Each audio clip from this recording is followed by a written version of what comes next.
Welcome to Spoken Grace, where each word is rooted in truth, wrapped in love, and led by faith.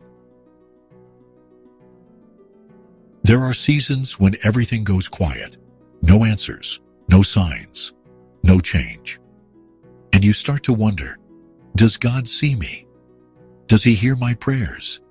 If you've ever felt like heaven went silent on the loudest cries of your heart, you're not alone. Today's message is for the quiet places, the in-between moments when it feels like nothing is moving, but something sacred is still happening. There's something uniquely difficult about silence. When friends don't call back, when the job door doesn't open, when the healing doesn't come, and when prayers feel like they echo into an empty room. But here's the truth we so often forget. God's silence is not God's absence. In Psalm 139, verses 1 to 4, David writes, "You have searched me, Lord, and you know me. Before a word is on my tongue, you, Lord, know it completely." This means before you whisper that tear-filled prayer, God already knows.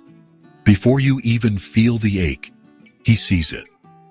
Silence in your life doesn't mean you've been forgotten.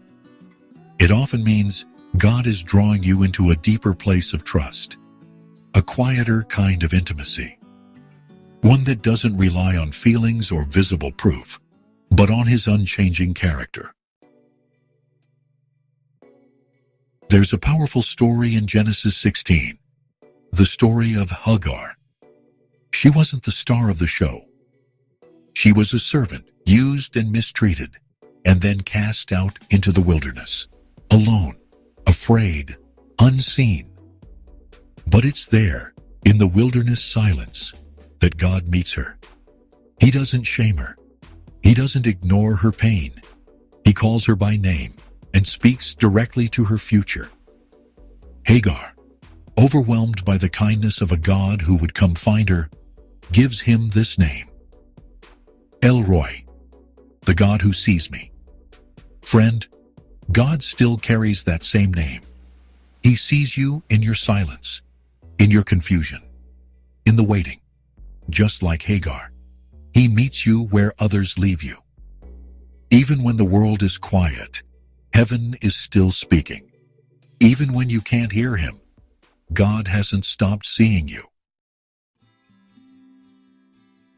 Think of a seed in the soil.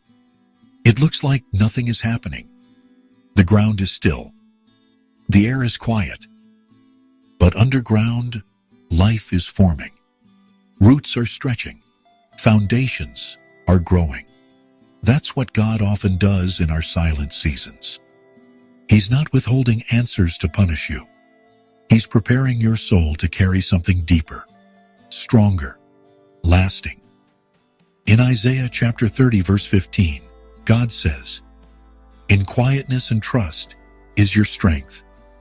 It doesn't say in busyness or in certainty. It says in quietness. So maybe that silence you're afraid of is actually an invitation, not to panic, but to lean in, to find God in the stillness and discover He's been there all along. The hardest part about silence is we feel like we have to do something to break it. We strive. We try to fix. We fill our schedules, our minds, our feeds. But God often speaks the loudest when we stop trying to control the outcome. Jesus Himself practiced silence. Luke chapter 5, verse 16 tells us, Jesus often withdrew to lonely places and prayed. Even the Son of God needed stillness, solitude, space to listen. What if your silence is actually a setup for something sacred? What if God is preparing a miracle? But first, He wants to prepare you. Let this truth sink deep into your spirit today. Silence is not a sign that God has forgotten you. It's a season where God is forming you.